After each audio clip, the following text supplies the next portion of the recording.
안녕하십니까. 한국데이터진흥원 자격검정센터에서 분석 검정을 맡고 있는 황수민 선임입니다. 반갑습니다. 저희 먼저 데이터 세상을 움직인다라는 타이틀로 저희 자격검정에 대해서 잠깐 소개를 해드리려고 하거든요.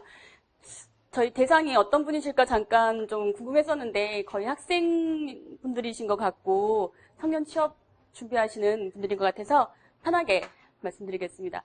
유능한 발표자는 빠른 시간 내에 끝나는 발표라고 하더라고요. 그래서 제가 준비한 것보다 좀 더 스피드를 내서 빨리 진행하도록 하겠습니다. 일단 먼저는 데이터진흥원 소개하고 자격 현황에 대해서 잠깐 말씀드리고요. 데이터 자격 시험에 대해서 몇 가지 또 말씀드리고 시험 일정이라던가 또 이런 자격을 활용하고 있는 사례 그렇게 보여드리고요. 저희 이제 진흥원에서 진행하고 있는 자격 검정에 대한 어떤 미래와 여러분들의 미래를 잠깐 시사해 볼까 합니다. 저희 데이터진흥원 잠깐 소개드리면요. 데이터 산업의 성장과 데이터 활용 증대 지원을 통해서 경제 사회 혁신에 기여하고자 1993년도에 한국 데이터베이스 진흥센터로 설립이 됐습니다. 그래서 그간 데이터 전문 인력 교육을 진행을 했고 또 품질평가 체계를 구축한다거나 공공정보의 유통 지원 사업을 추진했었습니다. 그리고 2005년도에 데이터 전문가 자격검정센터를 개소하게 되었는데요. 2009년부터 해서 저희 이제 처음에 설립했을 때는 데이터베이스 진흥센터였는데 두 번의 이름을 바꿨습니다. 비슷하게 바꿔서 크게 이슈는 없는데요. 한국 데이터베이스 진흥원으로 개칭을 했다가 2016년에 한국 데이터진흥원으로 다시 바꾸게 됐습니다. 그 안에 이제 빅데이터라는 게 조금 이슈화 되면서 빅데이터 아카데미를 개소해서 교육을 진행하게 되었고 또 이제 데이터 유통 및 활용 지원 사업 추진하고 데이터 기업에 대한 해외 진출을 지원하는 등의 사업을 진행하고 있습니다. 저희 총 5개실에서 이런 이제 데이터와 관련된 업무들을 유동적으로 진행하면서 국가의 데이터 산업의 성장과 미래를 견인하고자 이제 하고 있습니다. 데이터 시대, 저희 한국데이터진흥원에서는 다음과 같은 자격을 가지고 있습니다. 이제 세 가지로 좀 구분을 하자면 분석, 개발, 설계가 있는데요. 데이터 분석 자격 시험은 이제 보통 말씀하시는 과학자, 데이터 과학자라고 생각을 하시는 그 분야라고 보시면 되는데 데이터의 이해와 처리 기술에 대한 기본 지식을 바탕으로 해서 데이터의 분석 기획을 하고 분석을 하고 또 시각화 등을 수행하고 이를 통해서 프로세스 혁신 및 마케팅 전략을 수립하는 등의 과학적 의사결정을 지원하는 직무와 연관이 높은 자격입니다. 많이들 알고 계시죠? 아까 전에도 분석 쪽에 좀 많이 관심을 가지고 계시던데요. 개발 분야라고 하면 프로그래밍 언어 중에서 가장 이제 선호도가 높은 그런 부분으로 SQL이라는 게 있습니다. 그 SQL 자격 시험인데요.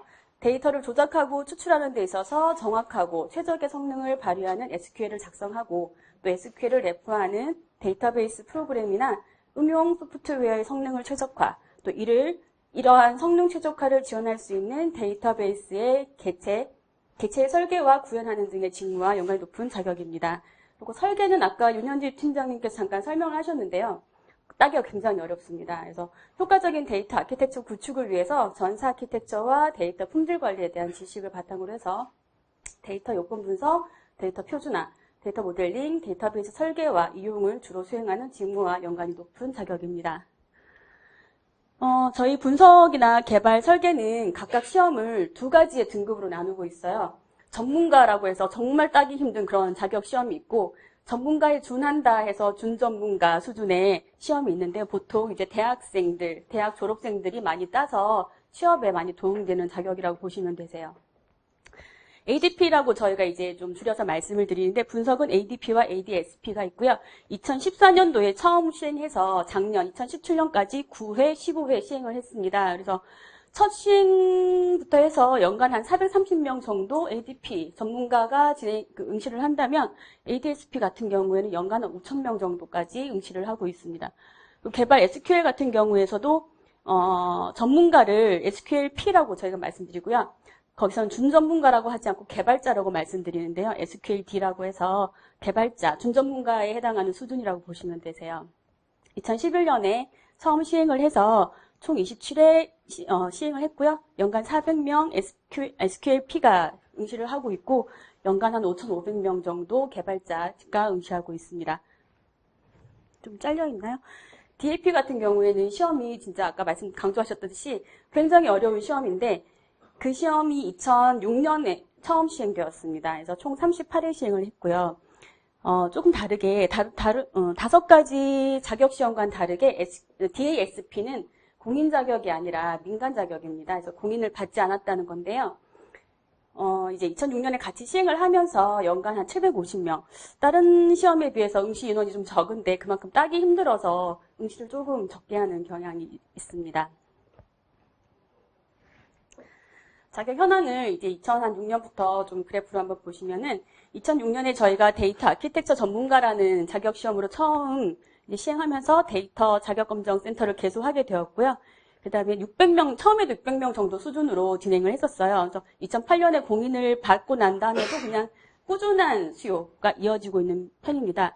이유는 좀 전에 말씀드렸던 것처럼 데이터 분야에서 최고 기술급으로 해당하기 때문에 따기가 굉장히 어렵고 그 자격을 수요를 하는 집단도 굉장히 한정적이어서 폭발적으로 증가를 하는 건 어렵다고 생각을 해요. 그래서 향후에도 쭉 이어가지 않을까 생각을 하거든요. 그래서 이렇게 폭발적으로 증가를 하는 아주 유명한 직종이다라고 생각할 수는 좀 없는데, 직종은 아니라 자격 검정이다라고 생각할 수는 없는데, 그 분야 자체는 굉장히 이제 고급 기술이라는 것은 당연한 거고요.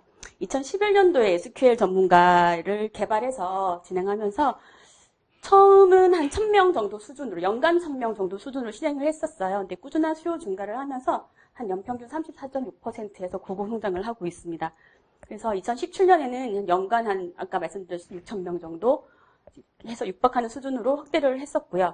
2014년도에 데이터 분석 전문가, 준전문가가 이제 자격 검정으로 신규 시행됐습니다.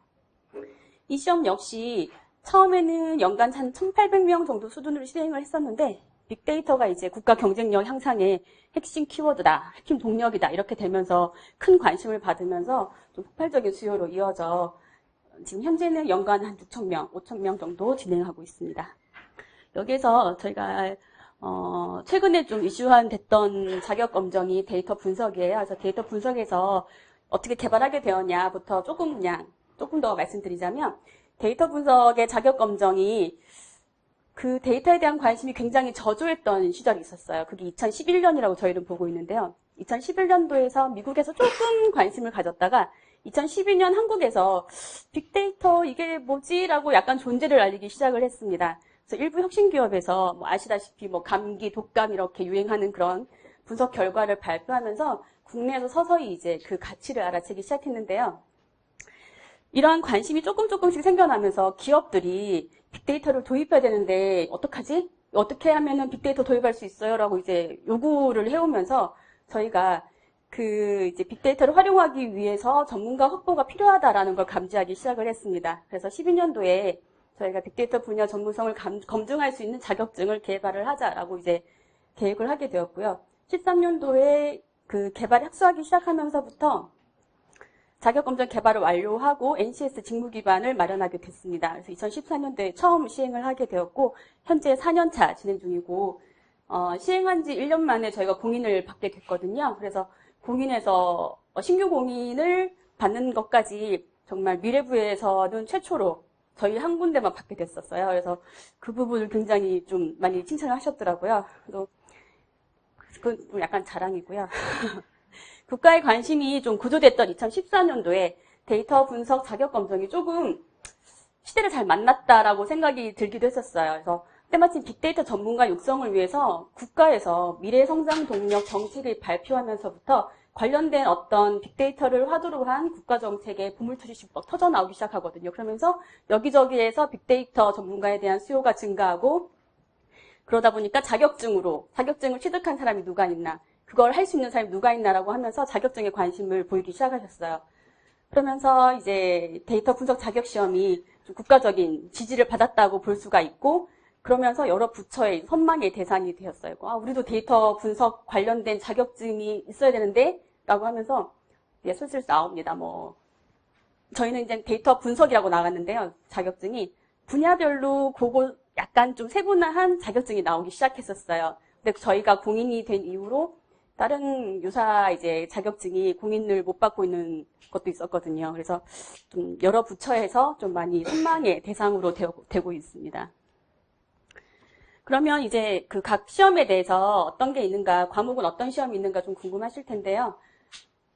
분석 각각 말씀드렸듯이 각 시험은 두 계급의, 두 등급의 그 종목으로 나눠져 있는데 전문가와 준전문가의 과목이 조금 다릅니다. 그래서 분석 전문가 같은 경우에는 필기, 실기가 나눠져 있고요.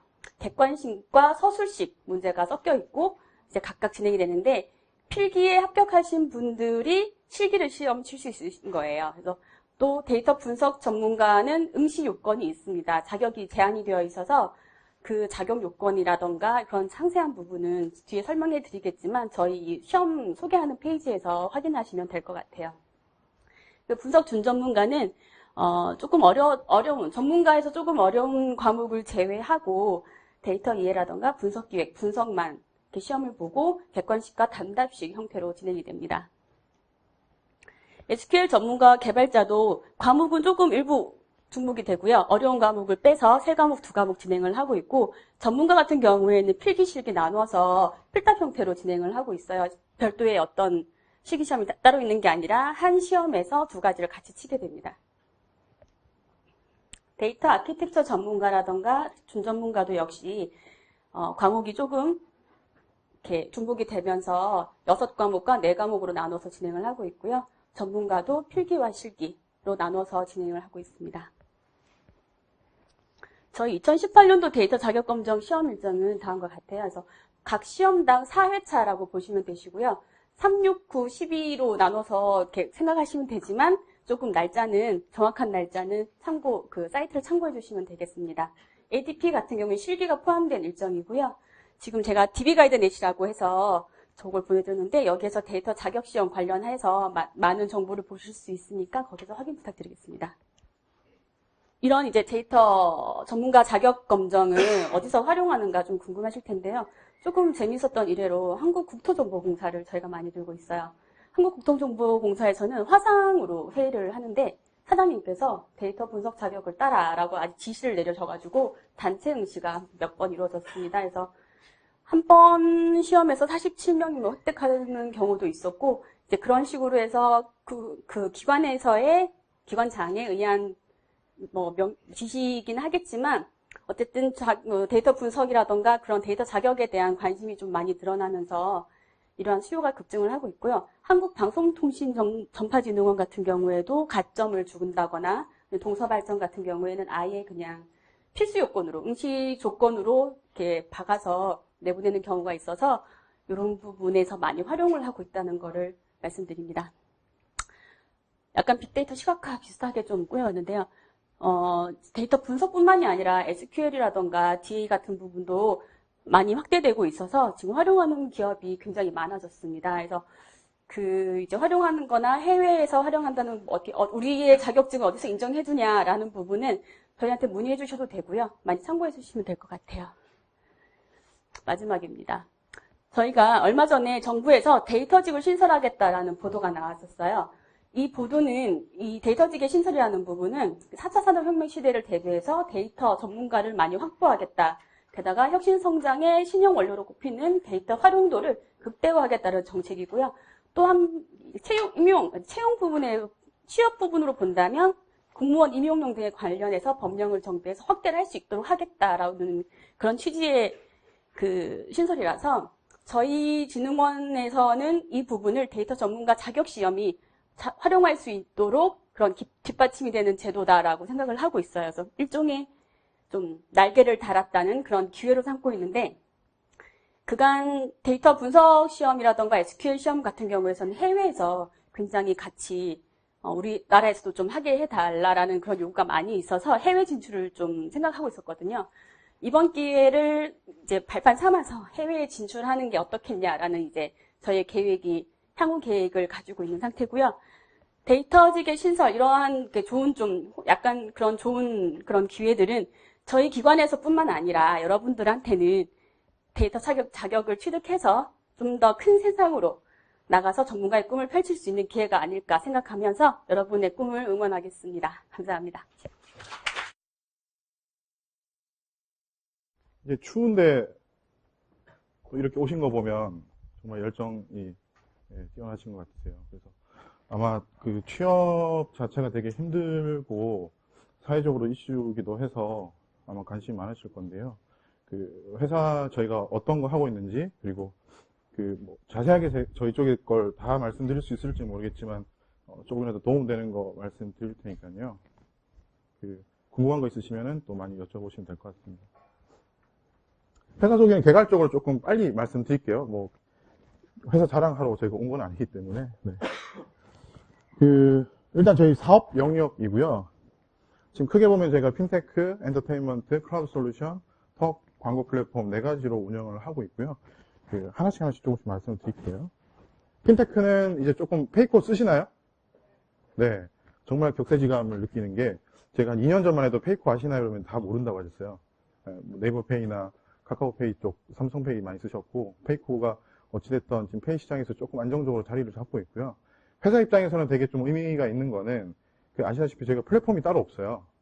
네이버는 네이버라는 강력한 플랫폼이 있는 거고, 카카오와 그리고 삼성은 또 안드로이드 기반의 갤럭시가 있기 때문에, 근데 저희는 전혀 플랫폼이 없는 상태에서 페이 시장에서 지금 확실히 좀 자리를 잡은 상황이라고 보시면 될 것 같습니다.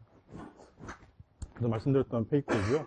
지금 온 오프라인 여러 가지로 지금 치고 나가고 있으면서 회사에서도 조금 주력으로 생각하는 분야고요.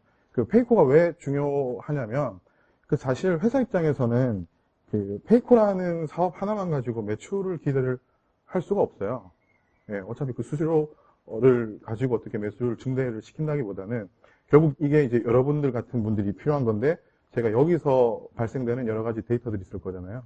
그러니까 그런 걸 토대로 사용자들의 패턴을 분석하고, 그 분석된 패턴을 토대로 우리 회사에서 하고 있는 다른 사업들에 연결을 시키는 거죠. 예. 사실 그것만큼 대단한 큰 소비자들의 정보가 없기 때문에 그런 측면에서 좀 의미가 크고요.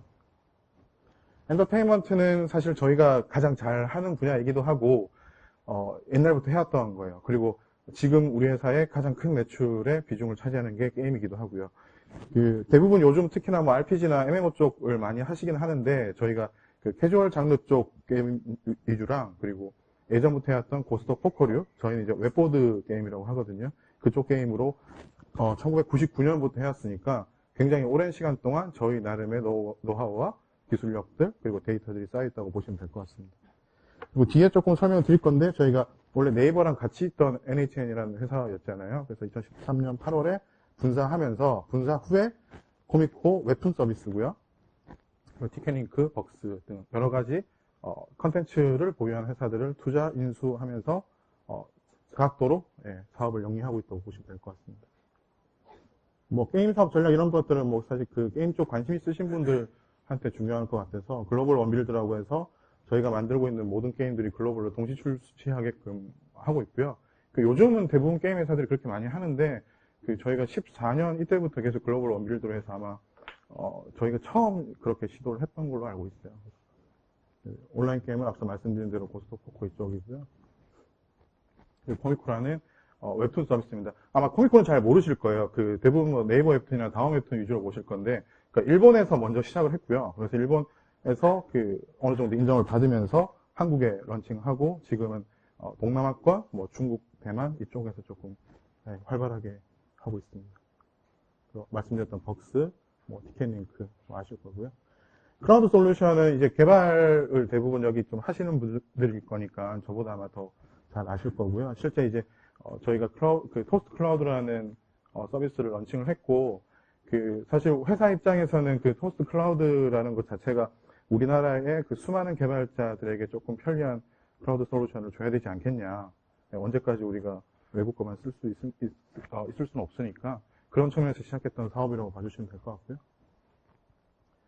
그래서 저희가 해왔던 여러 가지 경험들을 토대로 토스트 클라우드에서 되게 작은 회사들이 굉장히 많잖아요. 인터넷 기업들이. 그러니까 그런 기업들이 사실 하나하나 모든 서비스들을 다 자체적으로 개발하거나 운영하기가 힘들기 때문에 이 토스트 클라우드에서 저희가 또 다양한 데이터들 가공해서 통계치 보여주는 것들도 있고요. 그리고 토스트캠은 저희가 만들고 있는 유일한 하드웨어 제품일 것 같아요.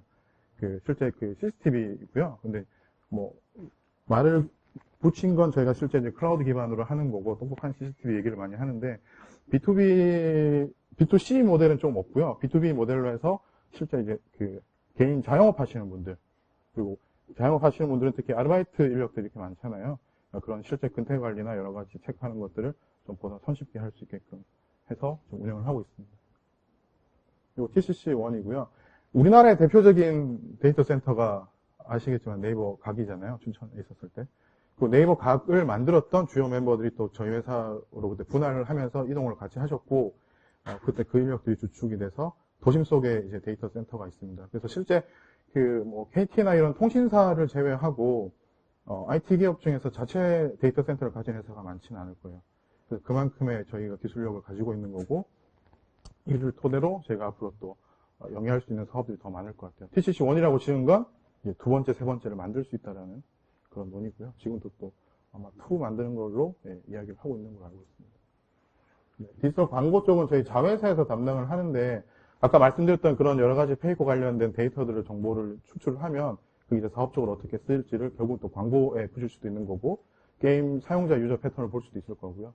그러니까 그런 식으로 활용하는데, 광고 쪽은 저희 NHN 에이스라는 법인에서 또 담당을 하고 있습니다.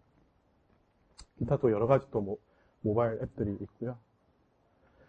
실제 이런 앞에 내용만 보시면 굉장히 다양해요. 저희가 하고 있는 사업 영역들이. 근데 물론 여기서 제가 다 말씀을 드릴 수는 없지만, 저희가 하는 것들이 그냥 하나씩 손대는 개념이 아니라 우리가 가고자 하는 방향과 우리 회사만의 비전이 있는데, 그걸 하기 위해서 부족한 영역들이 다 있을 거잖아요. 그런 것들을 채우기 위해서 신규 사업에 투자도 하고, 그리고 회사를 합병, 인수하기도 하는 거고요. 이게 만약에 조금 시너지 효과를 발휘를 하면서 우리 회사 사업이 조금 안정적으로 나타난다면, 아마 이후에 어떻게 시너지 효과를 보이는지 충분히 아마 이해하실 수 있을 것 같습니다. 그래서 말씀드린 대로 한 게임으로 시작을 해서 NHN이라는 합병을 해서 네이버와 함께 성장을 했었고요. 그리고 2013년에 분할을 해서 네이버는 네이버대로 따로 있고요. 저희 완전 이제 다른 회사가 되었습니다. CI는 그대로 다 쓰고 있고요. 실제 아마 지금 인원은 좀 더 늘어났을 거예요. 지금 해외까지 포함해서 4,000명 조금 넘는 인력이고요. 이 중에서 실제 개발자라고 불리는, 물론 여기 계신 분들도 포함하겠지만 주로 저희는 웹 개발이나 앱 개발자들이 많기 때문에 그 전체 개발자라고 불리는 분들이 한 인력의 절반 정도. 그래서 어찌됐든 우리 회사는 기술이 기반이 되고 개발자가 중심이 되는 회사일 수밖에 없습니다. 네, 꾸준히 매출도 성장하고 올해 아마 1조 넘을, 작년 1조 넘을 거라고 하던데요. 계열사가 굉장히 많아요. 네. 지금 보시는 계열사는 주요 계열사만 있는 거고요. 여기에 다 담지 못하는 또 여러 가지 더 많은 계열사들이 있고, 게임 관련된 회사, 최근 아까 말씀드렸던 투자했던 전자상거래, NHN V2는 저희 1300개 그런 쇼핑몰 같은 것도 따로 운영을 하고요. 그리고 컨텐츠 보안 쪽, 결제 광고, 기타 투자 기업들 여러 가지로 사업을 운영을 하고 있습니다. 글로벌로는 미국, 일본, 중국, 동남아권 이렇게 진출을 해 있고요. 네, 이거 그냥 외관인데요. 그래서 자랑할 게 저희는 건물밖에 없어서, 네. 이렇게 로비, 각 층마다, 세미나실, 회사 자체 운영하고 있는, 피트니스 센터, 식당, 카페, 이렇게 되어 있습니다.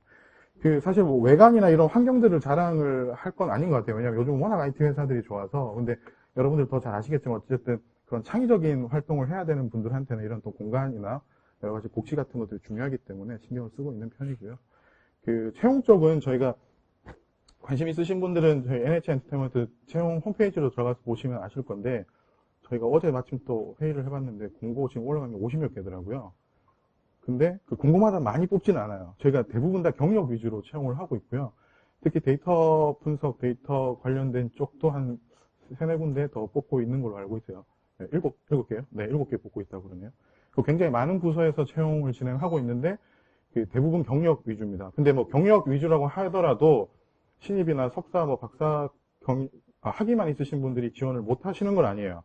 근데 저희가 좀 찾아보시면 아실 건데, 저희 전형이 굉장히 까다로워요. 굉장히 어렵고 눈높이가 굉장히 높습니다. 그래서 저희가 학력이 어떻다, 경력이 어떻다라는 걸 중요하게 여기지는 않고요. 모든 저희 기술 테스트 전형 과정만 거쳐서 합격을 하시면 무조건 입사를 다 하실 수 있어요. 근데 굉장히 합격률이 낮은 편이에요. 눈높이도 많이 올라가 있고요. 그리고 정기적인 공채는 저희가 하반기에 한 번 진행을 하고 있고요.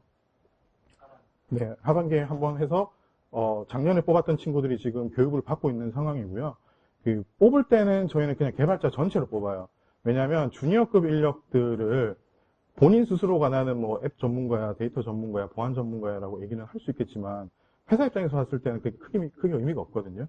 예, 그리고 회사 입장에서 봤을 때 이 친구가 잘하는 영역이 분명히 따로 있기 때문에 저희가 소프트웨어 개발, 최소한 인프라, 보안 이렇게만 뽑고 뽑힌 다음에 소프트웨어 개발 쪽에서는 교육을 저희가 한 석 달 동안 하고 있어서 석 달 교육하면서 본인의 희망과 회사에서 봤을 때 어디가 맞겠다 싶은 대로 부서 배치를 하게 돼요.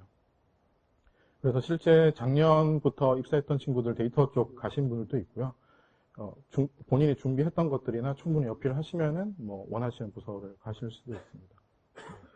그리고 조금 도움드린 걸 말씀을 뭐 너무 잘 아시겠지만 지금 앵커에서도 이렇게 데이터 분석 관련된 뭐 여러 가지 과정들을 하는 것들을 참여하시는 것도 되게 좋을 것 같고요. 그 기본적으로 저희 같은 IT 회사에 오시려면은 다 비슷하겠지만 공부 정말 열심히 하셔야 돼요. 그리고 신기술에 대한 습득도 굉장히 많이 하셔야 되고요. 실제 저희 어떤 전형 과정들은 그냥 해외 논문을 읽어오시라고 하고 그 논문 가지고 디스커션을 하세요. 예. 그럼 실제 여러분들이 더 잘 아실 거잖아요. 저보다 어떤 데이터 관련된 논문들이 있고 한지. 그러니까 그런 것들에 대해서 꾸준히 찾아보시고 이제 글로벌적으로 트렌드가 어떤지 살펴보시는 것들이 되게 중요할 것 같습니다. 솔직히 말씀드리면 최근 한 3, 4년 전부터 해서 저희가 개발 쪽에 한참 붐이 일어났던 게 딥러닝이랑 데이터 분석 관련된 얘기를 많이 하잖아요. 그래서 면접을 하면 너무나도 얘기를 많이 하세요. 딥러닝을 해봤다. 내가 데이터 뭘 해봤다. 근데 제가 디테일하게 우리 회사에 계신 전문가들이 기술 면접을 하게 되면 다 껍데기예요. 사실 대부분 다. 네, 그런 게 너무 허다하거든요. 그래서 정말 하시고 싶다면은 제대로 하셔서 준비해 보시는 게 좋을 것 같습니다. 네, 이 정도로 맞춰도 되겠죠? 네. 여기 오신 분 중에 혹시 뭐 이름은 아는데 뭐 하는지는 잘 모르겠다. 솔직히. 예, 그죠? 이름은 그냥 들어봤는데 제가 여러분들이 어떤 분들인지를 몰라서 그래요. 학생분들이신가요, 보통? 그럼 주로 전산 계열 아니면은 공대, 인문계? 예, 인문계 있습니까, 인문계? 예, 좋습니다. 예. 그러니까 왜 섞여 있죠? 예. 자, 스타트는 어떻게, 여기다 이렇게, 오케이, 예. 자, 먼저, 이 시간이 한 20분밖에 없어갖고, 자, 보통 1시간 정도는 이렇게 소개하는 자리를 많이 가는데, 학교 같은 데 가면은, 근데 이제 오늘은 시간 20분이어서, 제가 말을 확 줄이고, 동영상으로 5분 만에 회사에 대해서 이해를 하실 수 있도록, 먼저 보여드리고, 제가 그 다음에 추가로 설명을 드리도록 하겠습니다.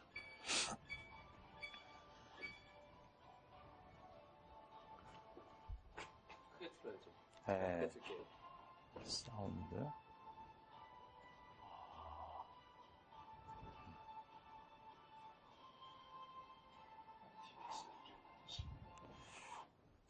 아이고, 뭐 하셨어요, 지금? 네.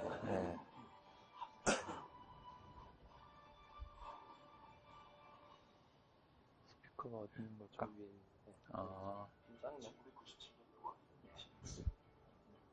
조용히 들으세요.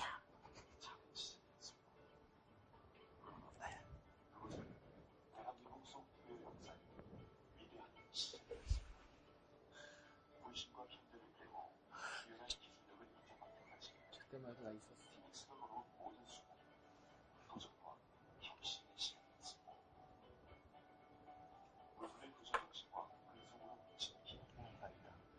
알았어? 티믹스에 사진 너무 많으니까.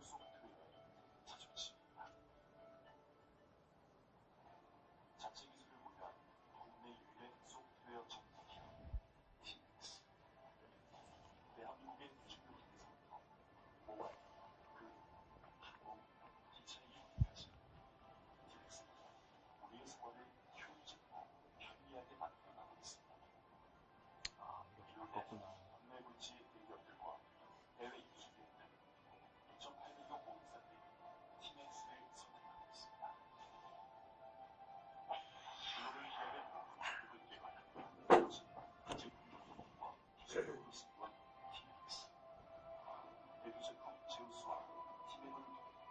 세계 소프트웨어 산업을 차세대 비용 기업으로 인정받고 있습니다.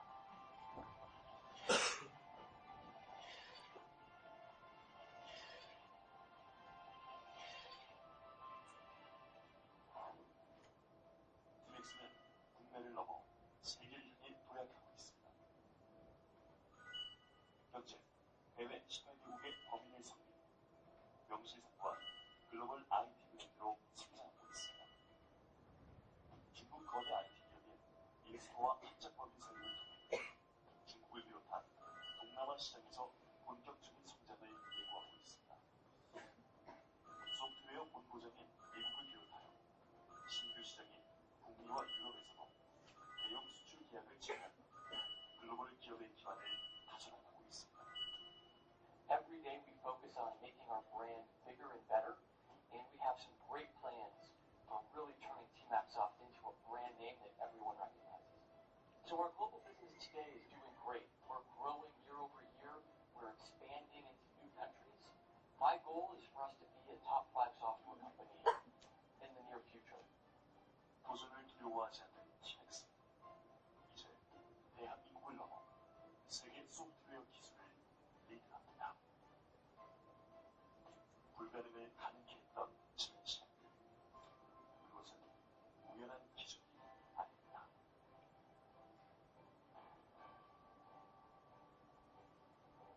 세계적인 기술력을 키우기 위해 최상의 연구 환경을 조성.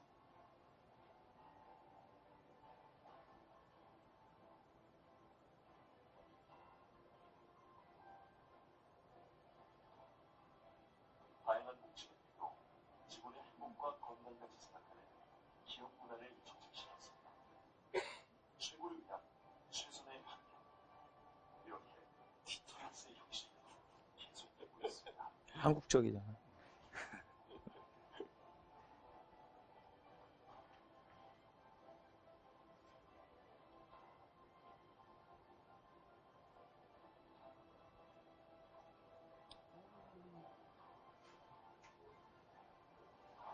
새로운 IT 미래를 열어가는 티맥스. 우리 기술력의 현재 티맥스 원스와 티맥스 클라우드가 또 한 번 세계 시장에서 주목받고 있습니다. 구글, 아마존, 애플 등 글로벌 기업과 당당히 경쟁하는 대한민국 최고의 IT 기업 티맥스. 열정과 미래 비전을 바탕으로 티맥스는 오늘도 새로운 세상을 만들어갑니다. 티맥스의 도전, 세계 IT의 미래입니다.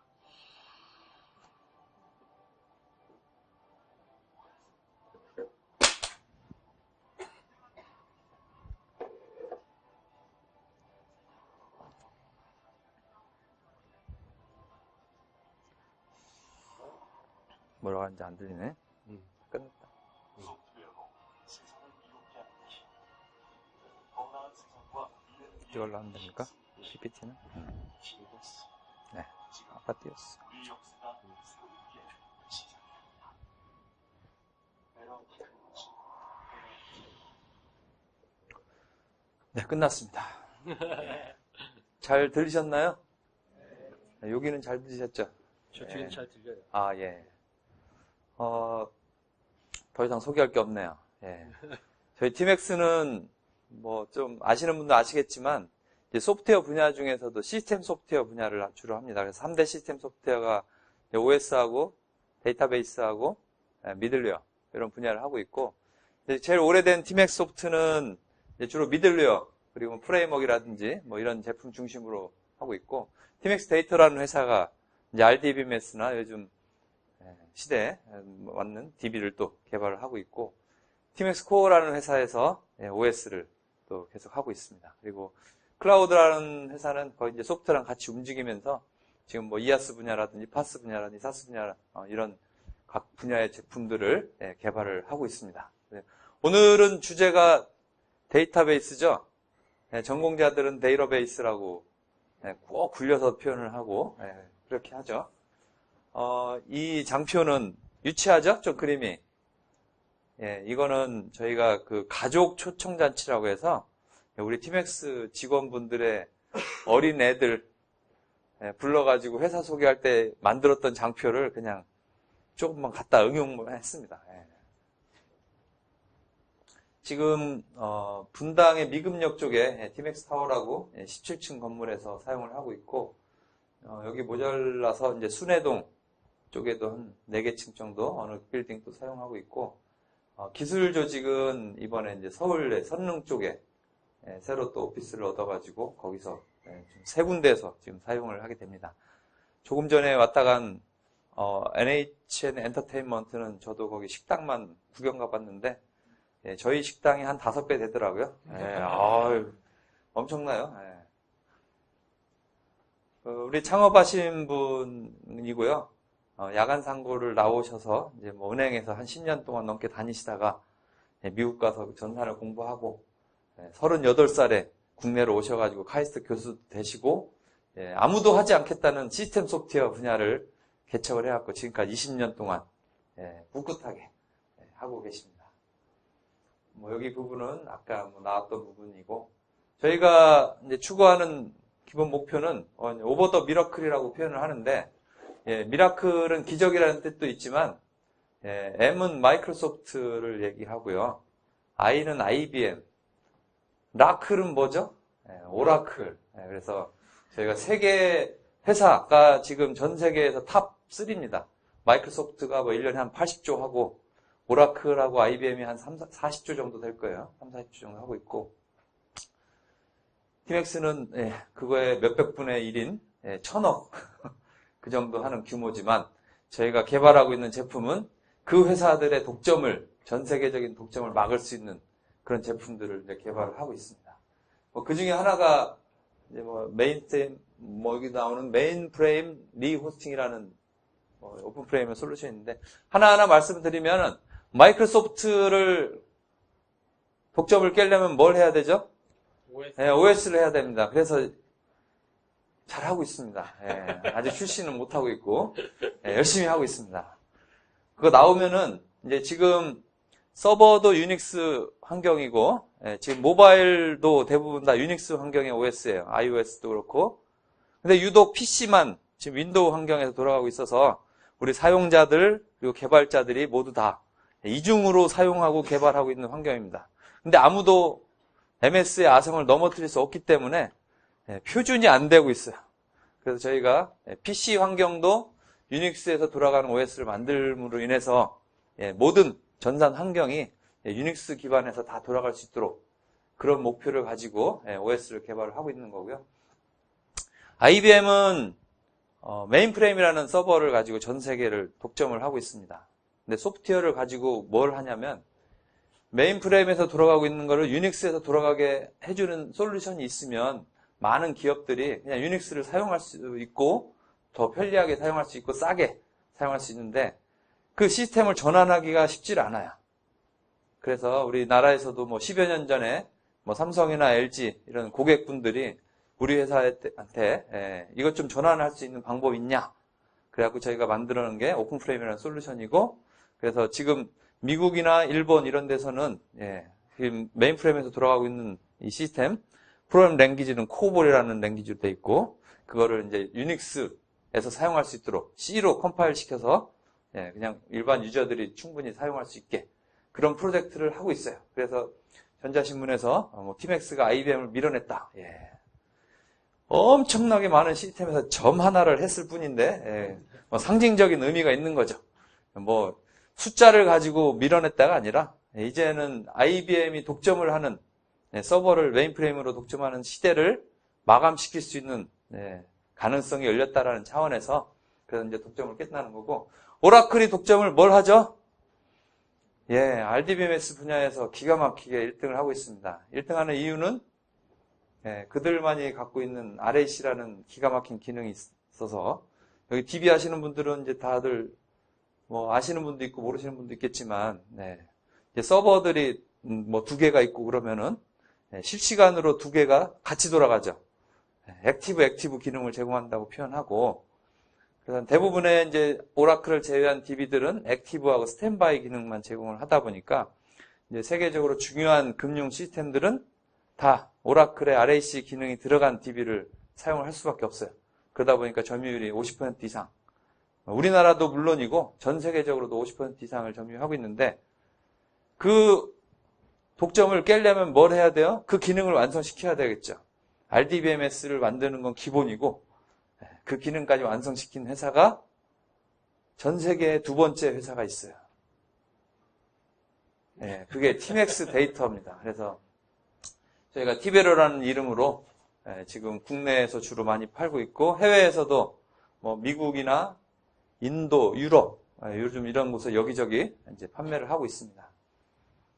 그럼 몇 가지를 얘기하는 거고 이건 와스 분야에서 오라클하고 IBM을 제치고 국내 시장이긴 하지만 십수년째 계속 1위를 고수하고 있다. 그런 내용이 나오는 거고요. DB를 뭐 많은 기업들이 잘 사용하고 있다. 이런 홍보 자료고 저희가 뭐 OS라든지 미들웨어 인터페이스 프레임워크 리호스팅 모니터링 시스템 뭐 요즘 RDBMS, CDC, 빅데이터 솔루션 기타 등등 클라우드는 이아스, 파스, 사스 이렇게 시스템에서 돌아가는 거의 모든 중요한 솔루션들을 다 개발을 하고 있다는 거예요. 그걸 설명드리는 거고요. 이거 설명하면 1시간 걸리고 저는 설명할 재주가 없습니다. 그래서 패스하도록 하겠습니다. 티맥스 데이 2016년에 저희가 4월에 OS를 제품 발표를 했었고 아까 말씀드렸듯이 유닉스 기반의 OS를 만들고 있다. 이걸 제품 발표를 했고 시연을 하기도 했고 지금 뭐 저희 빌딩에 티맥스 타워에 오면 로비에 누구든 언제든지 우리 OS를 사용할 수 있도록 한 3대 정도가 항상 데모할 수 있도록 구비되어 있고요. OS 또 개발했고 뭐 그때 이제 이어서 클라우드도 이제 제품 발표를 해가지고 많은 기대를 하고 있습니다. 아까 영상에서 보셨듯이 지금 해외 법인은 총 18개까지 진출이 되어 있는 상태고요. 아직까지 뭐 엄청나게 많은 돈을 벌지는 못합니다. 초창기이기 때문에 제발 자기들끼리만 먹고 살아도 다행인 그런 정도죠. 하지만 뭐 세계 시장이 우리나라 시장의 100배이기 때문에 저희가 우리나라 시장이 소프트웨어 시장에서 1점 몇 %밖에 안 돼요.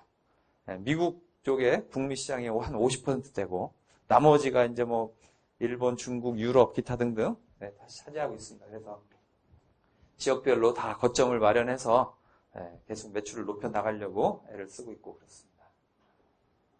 나왔어요. 이거 색깔도 비슷한 거 맞춰가지고 일부러 이렇게 쓰고 있고 법에 저촉되지 않는 범위 내에서 잘 쓰고 있습니다. 뭐 회사에 대해서 그냥 이제 설명을 드리면 동호회 뭐 많은 기업들을 하고 있듯이 많은 동호회를 운영하고 있고 뭐 연구실이나 이런 데는 이제 다 개인들 신입이 들어와도 자기가 방이 있어요. 그래서 1명 아니면 2명이 한 룸을 쓰고 이렇게 좋은 환경을 해주는 이유는 뭐 별거 아니에요. 딴 생각하지 말고 집중해서 연구 똑바로 해라라.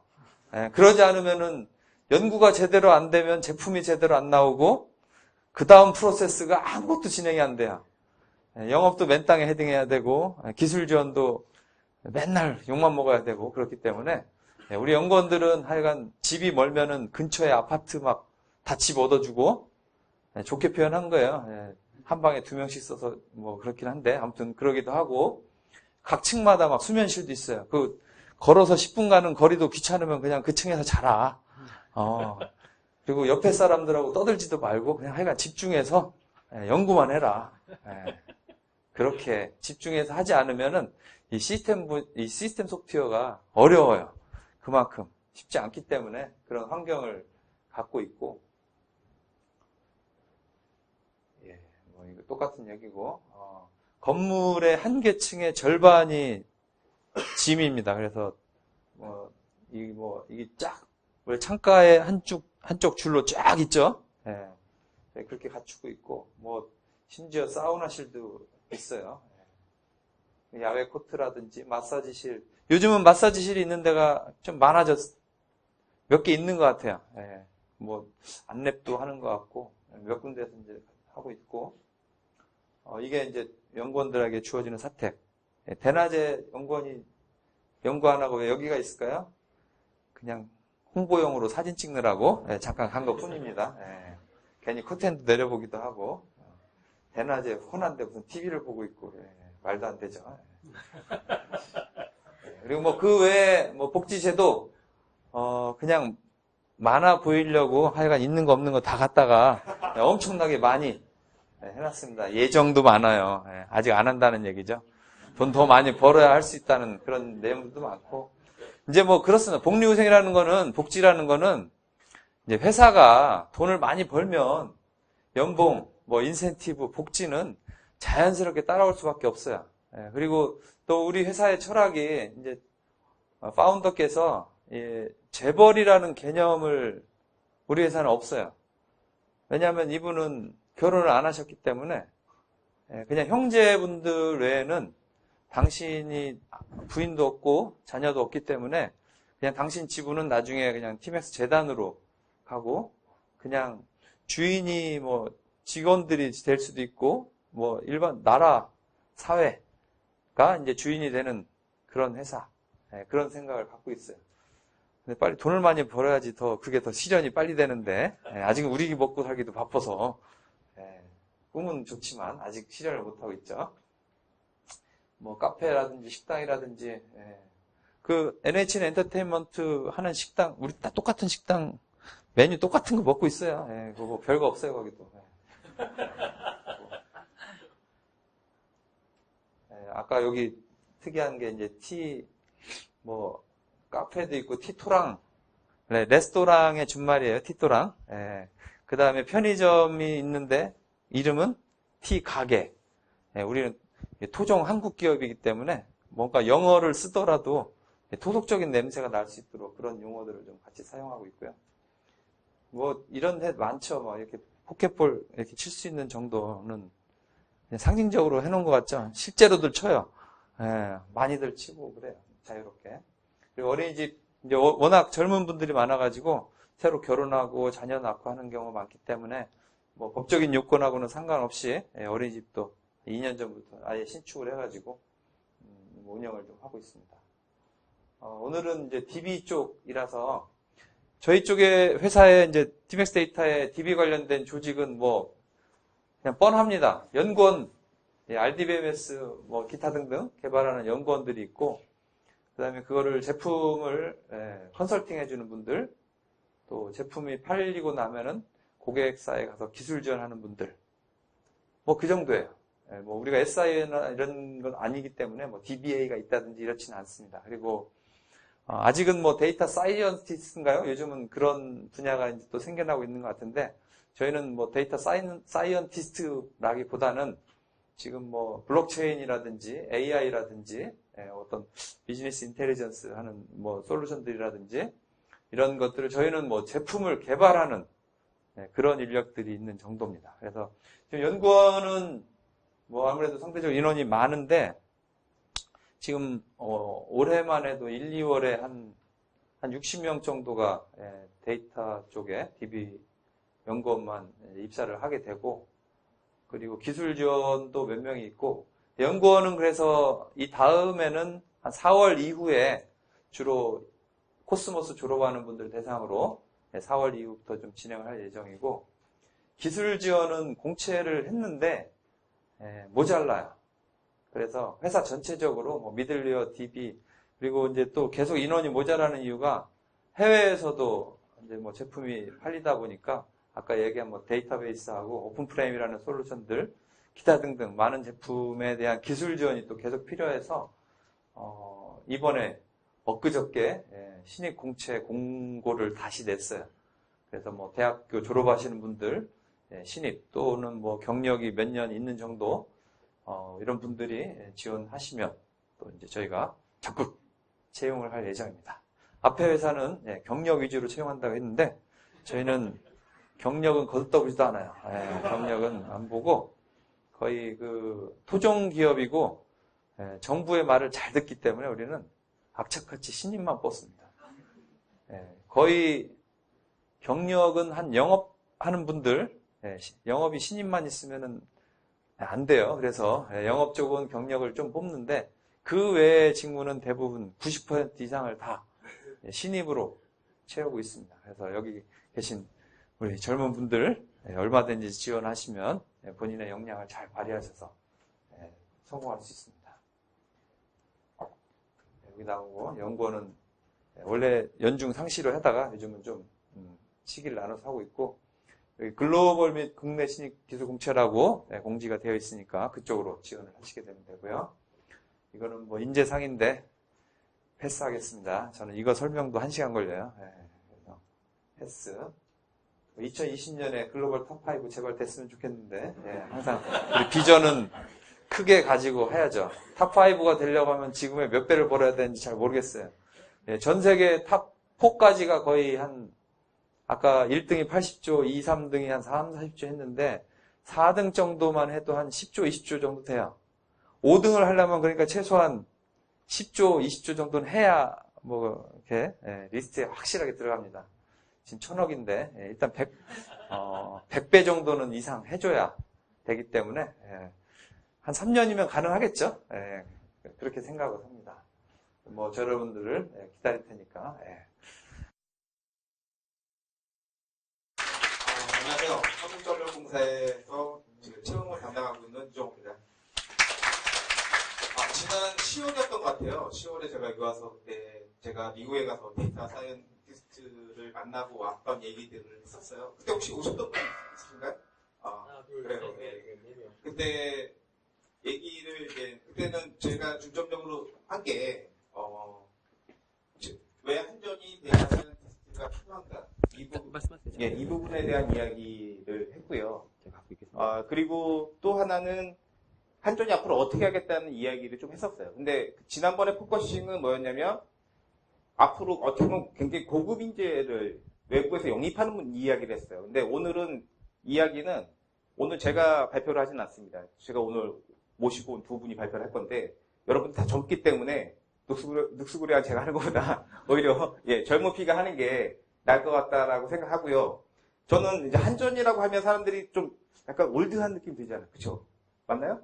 그래서 또 맞다고 하시니까 굉장히 마음 상처받는데 저는 이제 좀 그런 게 좀 탈피하고 싶은 게 뭐냐면 요즘에 한전이 그 퇴직자가 굉장히 많습니다. 그러다 보니까 나이 드신 분이 엄청 나오고 지금 새로운 물결의 거의 한 40%가 30대 중반 엄청 젊은 조직으로 변했어요. 그래서 오늘 제가 생각하는 컨셉은 젊은 친구들에게 미래를 맡기는 것처럼 두 분이 발표를 하고 만약 질문이나 이런 거는 나중에 제가 필요한 부분 제가 받더라도 오늘은 두 분에게 맡기고자 합니다. 괜찮죠? 감사합니다. 네, 여러분 안녕하세요. 젊은 피 이채원입니다. 일단은 저는 한국전력공사 인사처 채용팀에서 근무하고 있는 직원이고요. 제가 모시고 이제 차장님은 저한테 외주를 주셨고 저는 같이 또 외주를 맡긴 어떻게 보면 IT 직군에서 실제 일하고 있는 제 동기인데요.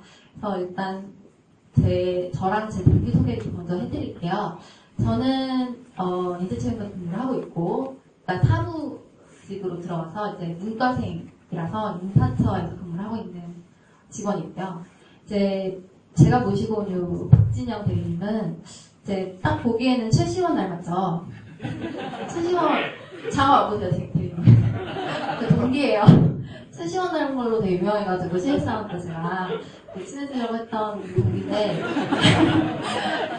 결국에는 저랑 같이 나주 본사에서 ICT 융합처에서 지금 융합기획처, 융합전략실에서 빅데이터 담당하고 있는 데이고요. 그래서 지금 저는 채용 절차나 어떤 한전에 대한 소개를 맡을 거고 이 친구는 직군에 대한 소개를 여러분께 들려드리려고 합니다. 그래서 진영 대리님 잠깐 한마디 하실래요?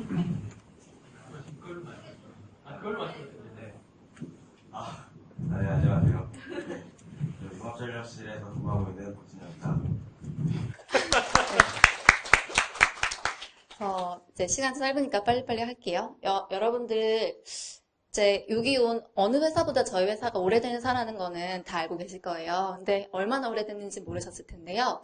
130년의 전통과 역사를 자랑하고 있는 회사예요. 다른 회사들과 좀 다른 점이 있다면 역사 전통 있고 또 대한민국 공기업이란 말을 많이 하는데 그냥 대한민국 대표냐 그게 아니라 수치들이 대한민국 대표임을 상징해주고 있습니다. 매출 규모 아까 티맥스 몇 60조라고 하셨는지 잘 모르겠는데 저희 60조에서 국내 2위였고요. 자산 규모 국내 3위, 임직원수 국내 3위. 그 2016년 말에는 포브스지라는 미국의 그 경제 잡지죠. 거기서 전력회사로서는 1위를 달성을 했고요. 올해는, 그러니까 작년에는 2위였습니다. 그래서 2016년에는 1위, 2017년에는 2위였다라고 생각하시면 돼요. 네. 그리고 여러분들께 좀 알려드리고 싶은 게 국내 전력 산업 구조인데요. 이제 한전이 전기를 발전하는 회사는 아니에요. 저희가 이제 발전 자회사라는 남동 발전, 서부 발전 이런 데서 전기를 발전시키면 그 전기를 전력 거래소에서 사요. 그 전력 거래소에서 산 전기를 저희 자산인 손전선로와 변전소, 배전선로와 그리고 고객들한테까지 수송해서 판매하는 게 저희의 업입니다. 이게 저희가 기존에 전기를 팔아서 만드는 수익이다 해서 전기 판매 수익이라고 부르는 전력 산업의 구조고요. 저희 그룹사는 이렇게 7개가 있고 아까 말씀드린 것처럼 저희한테 발전회사가 있는데 저희 이제 남동발전, 중발전 이런 데는 100% 지분 소유입니다. 그럼 전기를 국내에서만 파냐? 물론 해외에서도 팔 수는 없죠. 하지만 저희는 해외 사업을 활발하게 진행하고 있는데 전 세계 24개국에서 36개 프로젝트가 진행되고 있습니다. 제가 좌표로 찍은 요 나라들이 저희 회사의 해외 사업을 이제 그 현지에서 유기적으로 이제 지원하고 있는 해외 지사와 해외 법인인데요. 그래서 전 세계에 8개 지사와 16개 법인이 있습니다. 해외 사업 하고 계시는 줄 아셨나요, 혹시? 모르셨죠? 저도 한전에 와서 이렇게 많은 해외 사업을 하고 있구나라고 알았는데 여러분들께서 한전 면접을 보실 때 해외 사업에 대한 지식을 알고 있다라고 어필을 하시는 것도 어떻게 보면 좀 참신하다고 생각이 듭니다. 그리고 지금 제가 말씀드리려고 하는 거는 여러분들이 필요한 이유이기도 한데요. 그래서 잘 메모해 두셨다가 나중에 면접관 앞에서 이런 얘기를 하시면 이 친구 되게 잘 알고 있군 하시겠죠. 이제 현재는 이런 전력 수급 안정 및 전력 공급 중심의 서비스라면 이제 한전은 ICT 융합 전력망과 이제 기존의 저희의 그런 기반 있잖아요. 전력 기반을 융합해서 스마트 그리드 기반의 에너지 서비스 회사로 도약하고자 하는 게 저희 한전의 비전입니다. 그래서 요즘 이렇게 4차 산업혁명이란 말을 많이 하는데 4차 산업혁명이 가장 큰 부가가치를 창출할 수 있는 분야가 에너지 분야라고 감히 말씀드리고 싶습니다. 그래서 이제 인더스트리얼 레볼루션 4.0이라는 말을 하듯이 저희는 내부적으로 캡코 4.0 이란 용어를 쓰곤 해요. 그래서 여러분들께서 오시면 캡코 4.0에 동참하시게 되실 겁니다. 그럼 캡코 4.0이 도대체 뭐냐라고 많이들 궁금해 하실 텐데요. 이제 작은 그 인사이트에서 출발했어요. 한전의 가장 대표적인 자산이 뭘까요? 전봇대죠. 전봇대. 사실은 전주라는 용어가 맞는데 전봇대가 국내에 900만 개가 넘게 있는 거예요. 근데 단순히 전기를 수송하는 데 쓰였던 전봇대가 사실은 빅데이터 저장소였던 거예요. 무심코 지나쳤던 전봇대가 빅데이터 저장소라는 그 생각이 캡코 4.0을 이렇게 불러일으켰다 해도 과언이 아닌데요. 뿐만 아니라 임직원 수. 한 다리만 걸치면 다 한전 다니잖아요, 여러분들. 삼촌, 옆집 아저씨의 친구, 다 한전 다니잖아요. 전국에 있는 이런 인프라, 인적 네트워크, 그리고 전국 전주수. 이런 것만 봐도 빅데이터랑 너무 이미지가 겹치잖아요, 여러분. 이러한 인사이트를 시작한 게 캡코 4.0이고, 그거를 조금 제가 말로 설명하는 것보다 좀 여러분들께서 와닿으실 수 있도록 보여드리려고 제가 동영상을 하나 가져왔는데요. 한번 보시겠습니다.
네.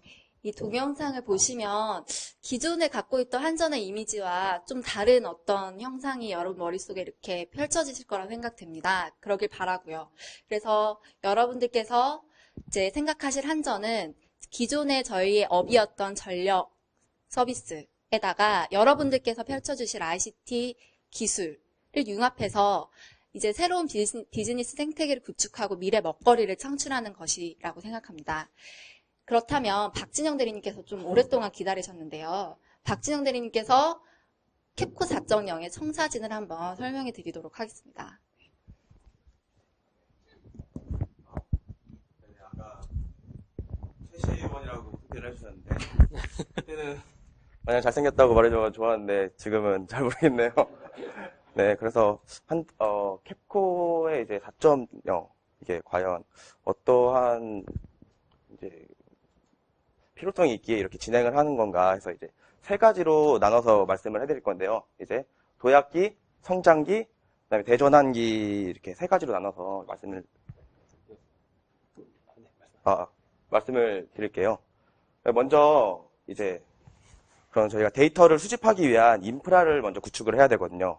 그래서 이 처음에 캡코 전용 이제 빅데이터 플랫폼, 빅데이터를 분석하기 위한 이제 기반을 만들어 놓는 거죠.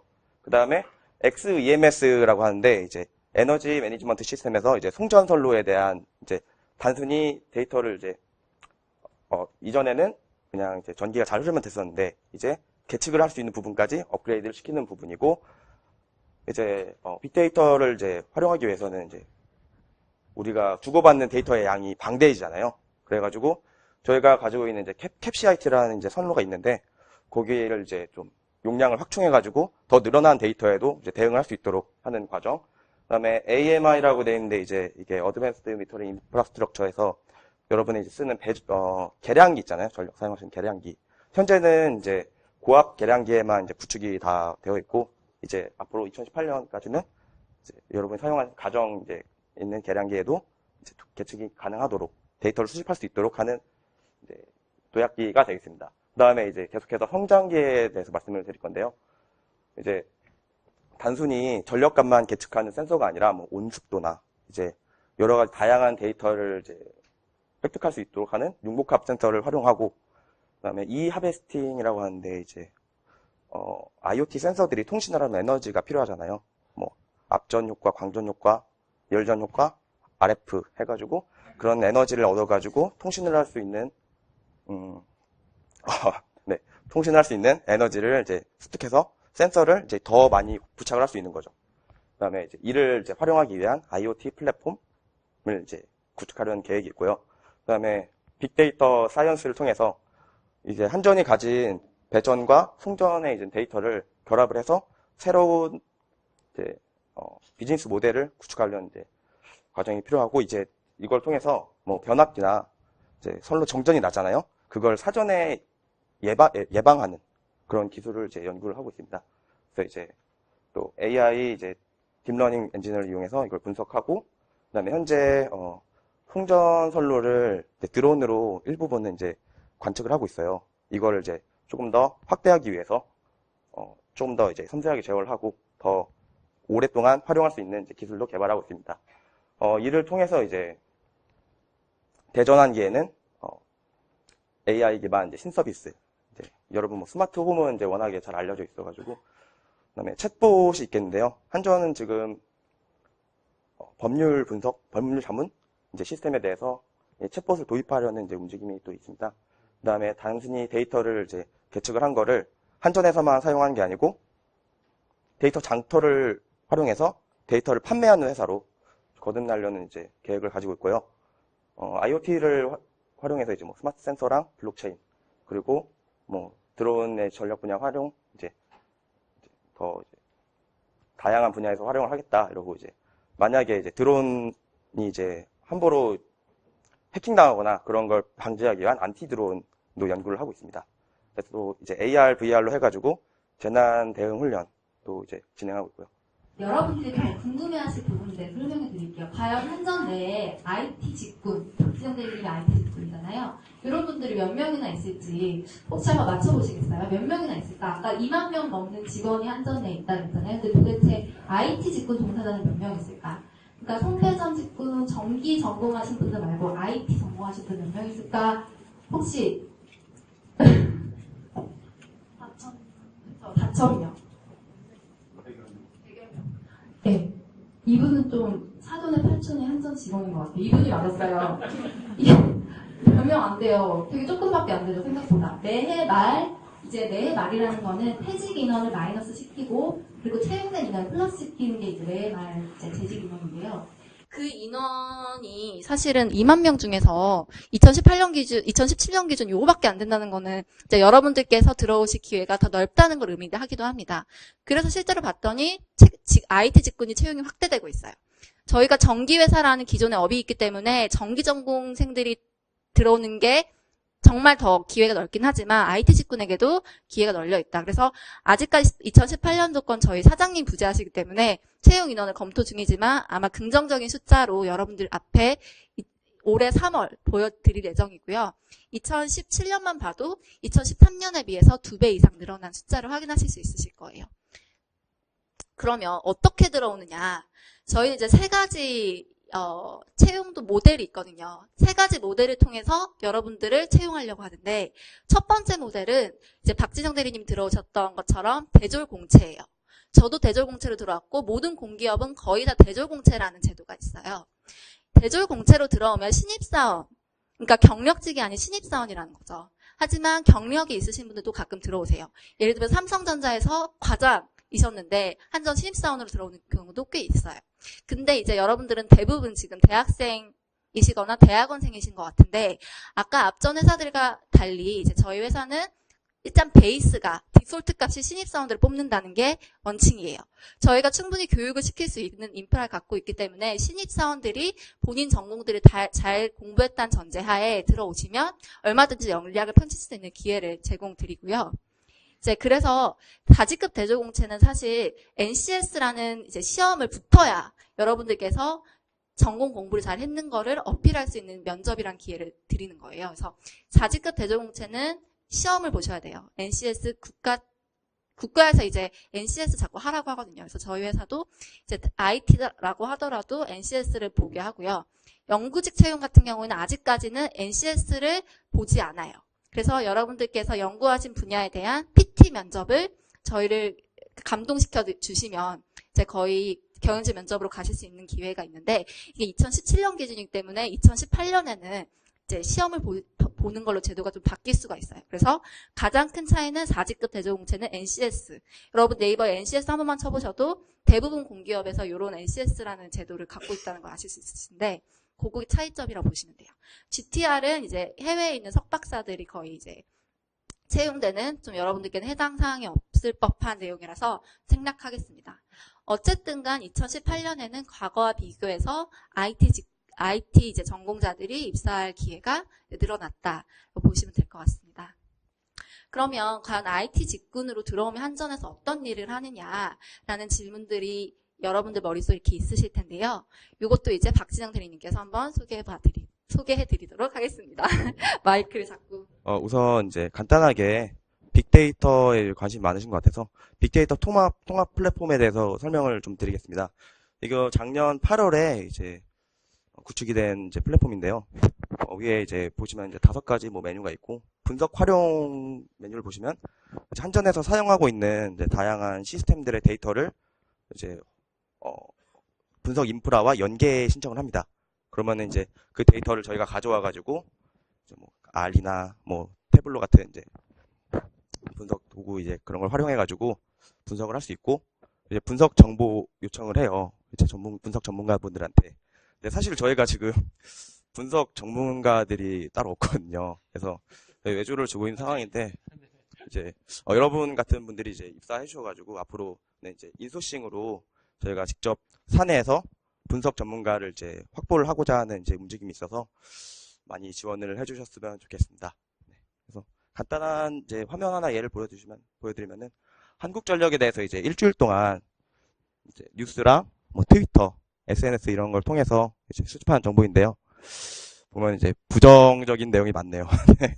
저희가 좀 더 열심히 해야 될 것 같습니다. 그래서 뭐 워드 컬러 이거 텍스트 마이닝 통해서 자연어 분석을 해가지고 결과를 낸 건데, 워드 클라우드 보시면 뭐 무어사이드 원전 사업 이제 영국에 원전 수주한 거 뭐 그런 뉴스에 관한 것들이 있고요. 뭐 캡코 데이터 수집 현황 8억 건 정도 네 다양한 데이터를 아주 수집하고 있습니다.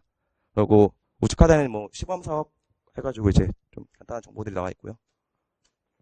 이제 IT 직군이 무슨 일을 하느냐 한전에서 좀 궁금하실 것 같아서 준비를 해봤습니다. IT 직군은 이제 기획과 운영 분야로 나눌 수 있겠는데요. 먼저 기획 분야에 대해서 설명을 드리겠습니다. 그래서 중장기 정보화 전략 계획 수립, 이제 한전에서 뭐 IT를 통해서 어떠한 이제 뭐 사업을 할 것이냐, 뭐 새로운 시스템을 구축한다거나 아니면 뭐 새로운 비즈니스 모델을 발굴한다거나에 대한 이제 계획을 수립하는 수가 있겠고요. 현재까지는 그냥 제어만 하던 이제 AMI나 이제 송전 선로에 대해서 IoT를 활용해가지고 새로운 이제 전력 감시 체계, 실시간으로 다양한 데이터를 얻는 거죠. 뭐 그런 걸 구축하고 나아가서 고장 예측까지 하는 기능까지 이제 지금 저희가 기획을 하고 있고요. 그다음에 사내에서 발생하는 다양한 전력 빅데이터 종합 분석 플랫폼을 이제 현재는 구축을 했고 이제 분석을 할 수 있는 분들을 원하는 상태입니다. 계속해서 운영 파트에 대한 설명을 드릴 건데요. 이제 저희가 워낙에 회사가 크다 보니까 다양한 이제 시스템들이 많거든요. 하드웨어도 그만큼 많고 그래가지고 그 하드웨어를 이제 저희가 아까 2만 명 중에 100몇 명밖에 안 됐는데 그걸 다 운영을 할 수가 없어요. 그래가지고 위탁 운영에 대한 이제 관련 정책을 수립을 하고 있는데 전력 분야에 대해서 이제 한전 KD라는 자회사를 통해서 이제 위탁을 주고 있고 비전력 분야에서는 인소싱이나 아니면 이제 다른 이제 위탁 업체에 대해서 위탁을 주는 계획을 수립하고 또 운영을 하고 있습니다. 그래서 전사 정보 시스템 개발 및 운영이 있는데요.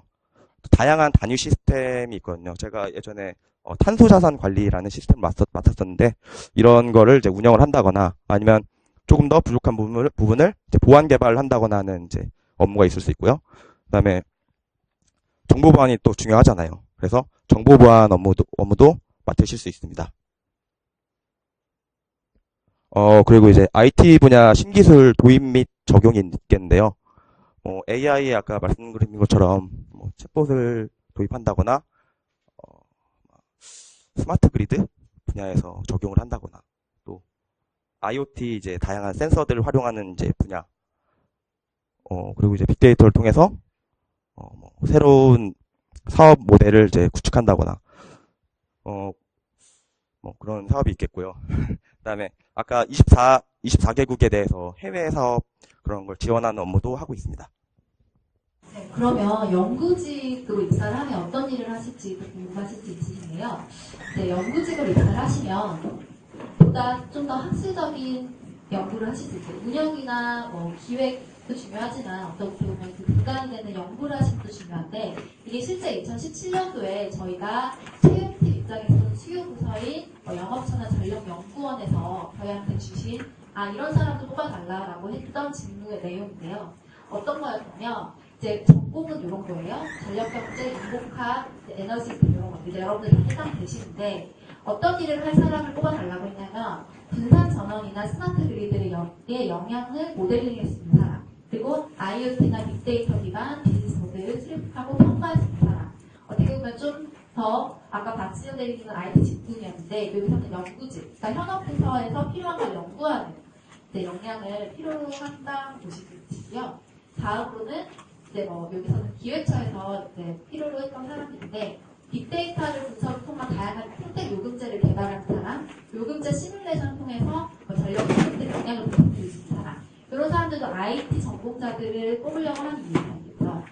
그거를 이제 모델링을 하거나 뭐 영향을 분석하거나 하면 다 IT적인 그 역량이 필요로 하니까 아무래도 연구직에 들어오시려면 이제 석사나 박사를 이런 분야에서 심도 깊게 연구하셨던 분들을 대상으로 저희가 연구직 채용을 하고 있다고 보시면 될 것 같습니다. 그래서 사실은 연구직은 조금 덜 뽑아요. 대졸공채에 비해서는. 그래서 지금 방금 대졸공채에 대해서 더 설명 많이 드린 이유가 여러분들께서는 현실적으로는 대졸공채에 들어오셔서 어떤 그 IT 직군 보유의 성격의 업무를 하시는 게 더 맞지 않을까 싶어서 말씀드렸습니다.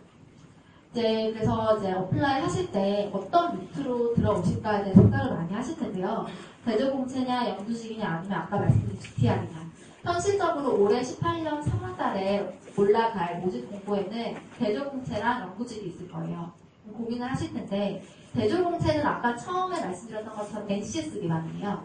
그래서 서류 전형에서는 자격증과 어학, 그리고 직무능력 검사에서는 NCS 기반 문제들, 직무 면접에서는 전공 관련 내용들을 질문하실 거고요. 면접관들이. 경영진 면접에서는 다른 기업과 똑같이 인성 면접이 진행될 건데요. 이제 NCS 기반이라는 걸 좀 기억을 해주셨으면 좋겠어요. 필요한 어떤 스텝들을 보지 않고 정말 저희가 공기업은 정량화되어 있어야 되는 거든지 왜 이 사람을 뽑혔는지에 대한 이유가 명확해야 하기 때문에 자격증이나 어학에 대한 점수를 쌓아두시는 게 일단은 중요하고요. NCS 공부를 또 하셔야 돼요. 공공기관은 NCS가 필수라서.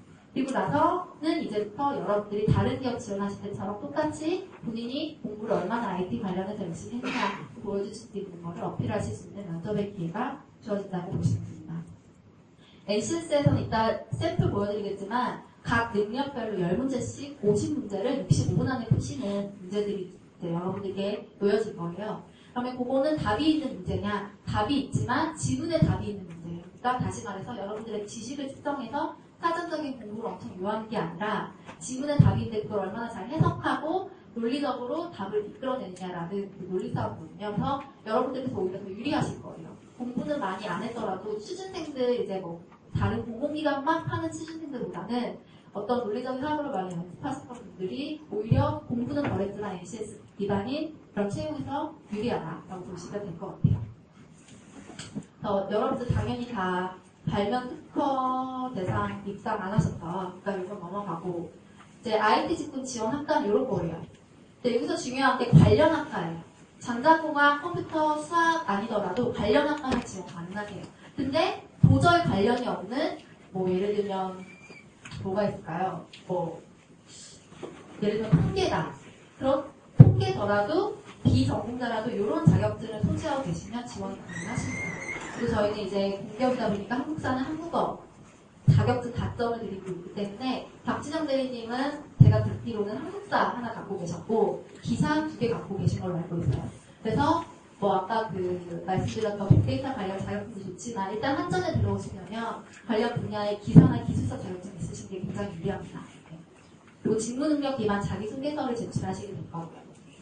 그리고 아까 말씀드렸듯이 공통영역 3개와 직군별 교육 영역에서 10문제를 싣고 총 50문제가 나온다 보시면 되고 저희는 또 특이한 게 시험 볼 때 인성검사를 함께 봐요. 그래서 아무리 시험을 잘 봤더라도 인성검사에서 판정 불가라는 코드가 나오면 제 시험 점수와 상관없이 불합격 기억하시게 된다는 것도 어떻게 보면 공기업 입사에서 굉장히 중요한 요소라고 보시면 될 것 같아요. 그래서 제가 아까 보여드리려고 했던 게 이제 이런 문제들이에요. 다 여기에 답이 있고 이거를 해석해서 푸는 문제. 그리고 여기 보세요. 식이 다 있어요. 식이 있는데 이거를 대입해서 푸는 문제. 이런 문제가 이제 여러분들이 맞닥뜨리게 되실 문제들입니다. 직무 면접은 아까 많이 말씀드렸던 것처럼 IT 관련 본인이 학교에서 얼마나 공부를 열심히 했냐라는 거를 저희가 측정하고 하는 문제이기 때문에 이제 각 전공 서적의 목차 수준의 개념들을 잘 알고 있으면 되고 더 좋은 거는 그것을 현업에 어떻게 적용시킬 것인가를 고민해 보신 흔적이 있으면 유리하겠죠. 박진영 대리님 어떤 질문 받으셨는지 굉장히 궁금하죠. 어떤 질문 받으셨는지 한번 말씀해 주실 수 있으실까요? 네, 이게 어떻게 보면은 여러분이 가장 궁금해하실 수 있는 부분이라고도 생각이 드는데요. 가장 중요한 거는 이제 자기소개서 위주의 이제 경험에 대한 질문이 많이 나오거든요. 저는 이제 통신장교로 근무를 했었어서 통신 기술에 관한 질문을 많이 받았었고요. 그래서 이제 뭐 OSI 7계층이나 뭐 OSPF 같은 그게 어떤 건지. 근데 이제 저는 입사한 지 좀 돼가지고 여러분에게 좀 도움을 드리고자 17사번들한테 좀 물어봤어요. 어떤 게 나왔었는지.